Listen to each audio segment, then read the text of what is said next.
السلام علیکم ورحمۃ اللہ وبرکاتہ۔ جماعت دہم کے عزیز طلباء و طالبات، صبح بخیر۔ 2020 کا یہ سال آخر کار پر لگا کر اڑ ہی رہا ہے۔ مہینہ شروع ہوا ہے ختم ہونے کے لیے، جس طرح سے جنوری کا مہینہ شروع ہوا تھا دسمبر آنے کے لیے۔ کسی نے کہا تھا جنوری، فروری، مارچ، لاک ڈاؤن، دسمبر۔ ٹھیک اسی طرح سے یقین آتا ہے کہ یہ مہینہ ایسا ہی ختم ہو جائے گا۔ 2020 کووڈ-19 کے نام سے زندگی کی تاریخ میں ہمیشہ رقم ہو جائے گا۔ ویسے تو عزیز طلباء، ہم نے اپنے اب تک کی عمر میں، اب تک کی اسکول کی زندگی میں کافی ساری تاریخی نصاب کو دیکھا ہے، نصابی تاریخ کو دیکھا ہے۔ ہر کلاس میں، ہر جماعت میں ہم نے مختلف تاریخ پڑھی ہے، لیکن 2020 کی تاریخ ہمیشہ ہمیشہ ہمیشہ یاد رہنے کی تاریخ ہے۔ یہ صفحہ ہستی سے مٹ نہیں سکتی۔ پیارے بچوں، انشاءاللہ مستقبل میں جب کبھی آپ اچھے عہدوں پر فائز ہو جاؤ گے، اپنی زندگی میں خوش و خرم رہو گے، کبھی آپ کو زندگی کے اوراق پلٹانے کی باری آئے گی یا کبھی آپ پلٹانا چاہو گے، 2020 کو کبھی بھی نہیں بھلا سکتے، کیونکہ یہ آپ کی زندگی کی تاریخی سالوں میں شمار ہے۔ میں چاہتی ہوں کہ 2020 کا یہ سال جو کووڈ-19 کے نام سے ہی جانا جائے گا، آپ اس سال کو اور بھی زیادہ تاریخی بنا سکتے ہو۔ کہاں کس نے سوچا تھا کہ ہم اس طرح سے فاصلاتی تعلیم حاصل کریں گے، آن لائن ایجوکیشن حاصل کریں گے۔ یہ دن جو ہم یار دوستوں کے ساتھ ہنستے بولتے، مستی کرتے، انجوائے کرتے، کھیلتے کودتے پڑھنے والے تھے، لکھنے والے تھے، سیکھنے والے تھے، ہمیں قید ہو کر رہنا پڑا۔ اس سال میں ہمیں اپنے ہی گھروں میں قیدی بننا پڑا۔ یہاں اس طرح کے حالات کے لیے ہم کبھی تیار نہیں تھے، لیکن حالات نے ہمیں بہت کچھ سکھا دیا ہے۔ تو پیارے بچوں، ان لمحات کو بھی آپ جی سکتے ہو، ان لمحات کو بھی آپ تاریخی بنا سکتے ہو، اس میں بھی آپ اپنی تاریخ رقم کر سکتے ہو۔ بس آپ ان لمحات کا، ان وقتوں کا صحیح استعمال کیجئے، وقت پر وقت کا استعمال کیجئے، تاکہ زندگی میں کبھی آپ کو پچھتانا نہ پڑے، کبھی آپ کو یہ احساس نہ ہو کہ ہم اس وقت تو خالی تھے، ہم اس وقت یہ کر سکتے تھے، ہم بہت کچھ کر سکتے تھے، بہت کچھ سیکھ سکتے تھے۔ سب شکر ہے اللہ کا کہ ہمیں موقع ملا ہے فاصلاتی تعلیم کے ذریعے تعلیم کو جاری رکھنے کا۔ دوسری بات یہ ہے کہ ہم انٹرنیٹ کے ذریعے، یوٹیوب کے ذریعے بہت کچھ سیکھ سکتے ہیں۔ یوں تو ہمیں وقت نہیں ملتا تھا، لیکن اب وقت ہی وقت ہے سیکھنے کے لیے۔ تو پیارے بچوں، سیکھیے گا، اپنی زندگی کو صحیح سمت لائیے گا اور صحیح سیکھیے گا، وقت کا اور موبائل کا صحیح استعمال کیجیے گا۔ تو عزیز طلباء، اس سال کے نصاب میں جو ہماری غزلیں تھیں، ہم آج انشاءاللہ حصہ نظم کو دیکھتے ہیں، جس میں سے ہم نے غزل دیکھنا ہے۔ جتنی غزلیں تھیں، غالباً 8 غزلیں ہیں، تو 8 میں سے 4 غزلیں حذف کر دی گئی ہے۔ آخری غزل بھی مخمور سعیدی کی ہے، جو کہ 8ویں نمبر کی ہے، لیکن اسے حذف کر دیا گیا۔ اس لحاظ سے دیکھا جائے تو امسال کے لیے 7ویں جو غزل ہے ظفر گورکھپوری کی، وہ ہم نے پڑھنا ہے اس سال کی آخری غزل سمجھ کر کے۔ تو آئیے ہم بڑھتے ہیں صفحہ نمبر 95 پر ظفر گورکھپوری کی غزل کی طرف۔ صفحہ نمبر 95 دیکھیے گا، ہم پہلی بات دیکھتے ہیں۔ 1960 کی بات ہے، بنگال میں قحط جیسے حالات تھے۔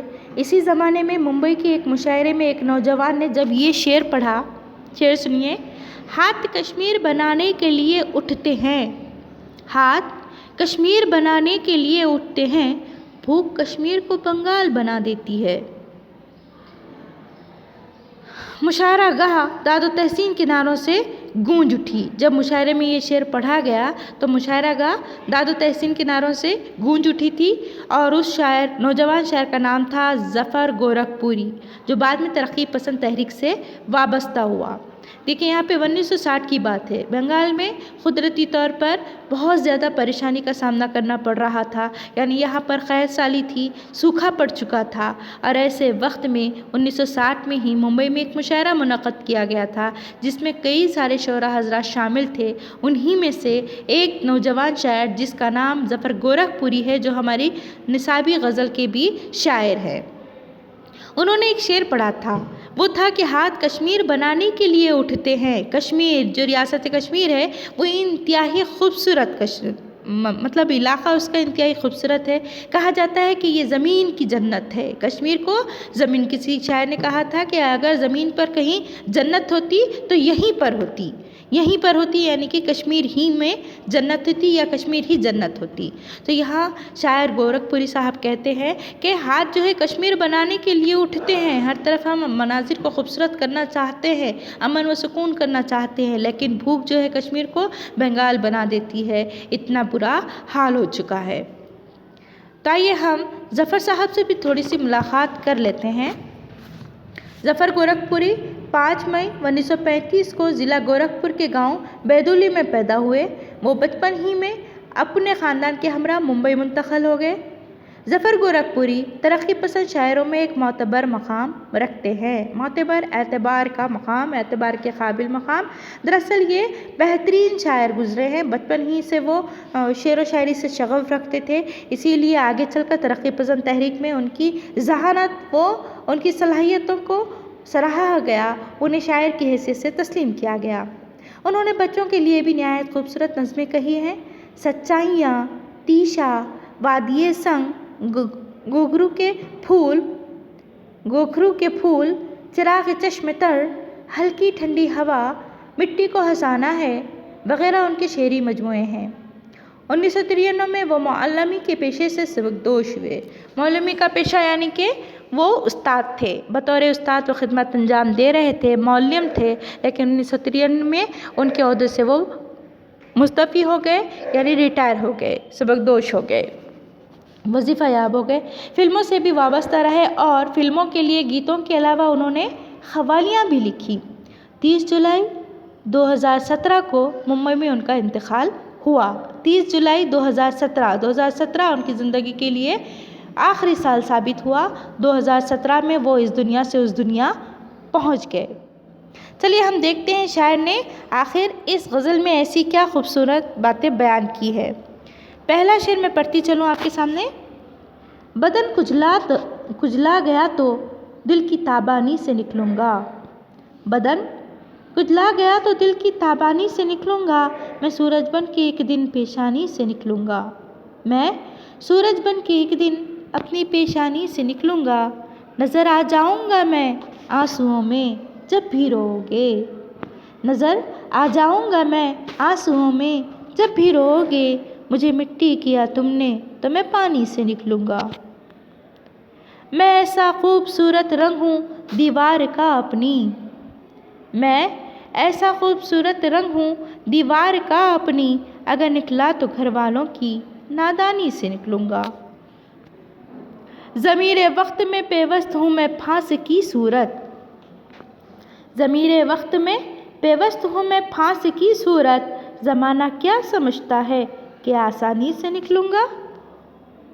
یہی ایک شے ہے جو تنہا کبھی ہونے نہیں دیتی. یہی ایک شے ہے جو تنہا کبھی ہونے نہیں دیتی. ظفر مر جاؤں گا جس دن پریشانی سے نکلوں گا. دیکھیے یہاں پر میں نے ایک دفعہ آپ کے سامنے اس غزل کو پڑھا ہے.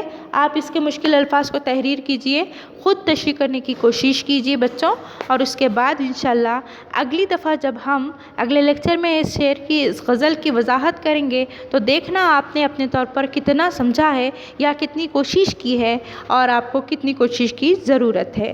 تو میں آپ کو چند ایک الفاظ کے معنی بتا دوں.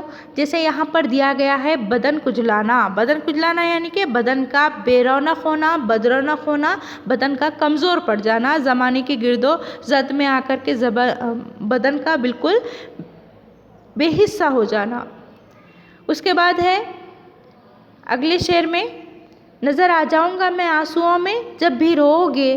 مجھے مٹی کیا تم نے تو میں پانی سے نکلوں گا. اب یہاں ہے مٹی کرنا. مٹی کرنا یعنی کہ مٹی کرنا جو بھی ہے اس کا مفہوم ہوتا ہے خاک میں ملانا، برباد کرنا، نظر انداز کرنا، کھو دینا. پھر اگلا شعر ہے میں ایسا خوبصورت رنگ ہوں دیوار کا اپنی. اگر نکلا تو گھر والوں کی نادانی سے نکلوں گا. یہاں پر ہے دیوار کا رنگ ہونا. دیوار کا رنگ ہونا یعنی کہ یہاں استعارتاً شاعر نے استعمال کیا ہے. شاعر نے استعارتاً دیوار کا رنگ خود کے لیے استعمال کیا ہے. دراصل دیوار مضبوطی کا نام ہوتی ہے، تحفظ کا نام ہوتی ہے، یعنی انسان اگر گھر میں ہے تو وہ اپنے آپ کو محفوظ سمجھتا ہے. اگلا شعر ہے ضمیر وقت میں پیوست ہوں میں پھانس کی صورت، ضمیر وقت میں پیوست ہوں میں پھانس کی صورت، زمانہ کیا سمجھتا ہے کہ آسانی سے نکلوں گا۔ یہاں پر ضمیر وقت میں پیوست ہونا یعنی کہ اس کا مفہوم کیا ہوگا، یعنی ایسی بات جو زمانے میں مشہور ہو یا ایسا خیال جو زمانے میں مشہور ہو، موجود ہو۔ جیسا کہ ایک مثال میں دیتی چلوں کہ ہما نام کا ایک پرندہ ہے، خیالی پرندہ ہے، ہما نام کا کوئی خیالی پرندہ ہے جس کے بارے میں یہ بات مشہور ہے کہ وہ اگر کسی کے سر پہ بیٹھ جائے یا سر پر سے گزر جائے تو وہ قسمت کا دھنی بن جاتا ہے، وہ بادشاہ بن جاتا ہے، ایسی بات مشہور ہے۔ یہ باتیں ہر زمانے میں مشہور بھی ہے، اس طرح کی باتیں۔ تو ایسی باتیں جو ہر زمانے میں موجود ہو، مشہور ہو، لوگ یقین رکھتے ہوں، تو اس کو ہم کیا کہیں گے، ضمیر وقت میں پیوست ہونا۔ اس کے بعد ایک اور لفظ آیا ہے پھانس کا، پھانس جو دکھائی تو نہیں دیتی لیکن اپنے ہونے کا، اپنی چبن کا احساس دیتی رہتی ہے۔ تو ٹھیک اسی طرح شاعر کا کہنا ہے کہ میں بھی موجود ہوں لیکن میں نظر نہیں آتا، لیکن میرے ہونے کا احساس ہوتا ہے۔ اس کے بعد اگلے شعر میں ہے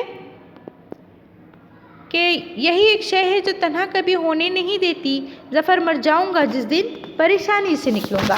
اب وہ کون سی چیزیں ہیں، کون سی شے ہے جو شاعر کو کبھی تنہا نہیں ہونے دیتی، یہ آپ کو تلاش کرنا ہے کہ وہ کون سی فکریں ہیں، وہ کون سی پریشانیاں ہیں جس کی وجہ سے شاعر اپنے آپ کو زندگی میں کبھی تنہا محسوس نہیں کرتا۔ تو انشاءاللہ امید کرتی ہوں کہ آپ کوشش بھی کرو گے اور سمجھو گے بھی، اور ابھی تک جتنا میں نے اس غزل کے حوالے سے بتایا ہے بہت کچھ سمجھا بھی ہوگا۔ تو پھر چلیے ملتے ہیں اگلے لیکچر میں اس غزل کی تشریح اور وضاحت کے ساتھ، تب تک کے لیے اللہ حافظ۔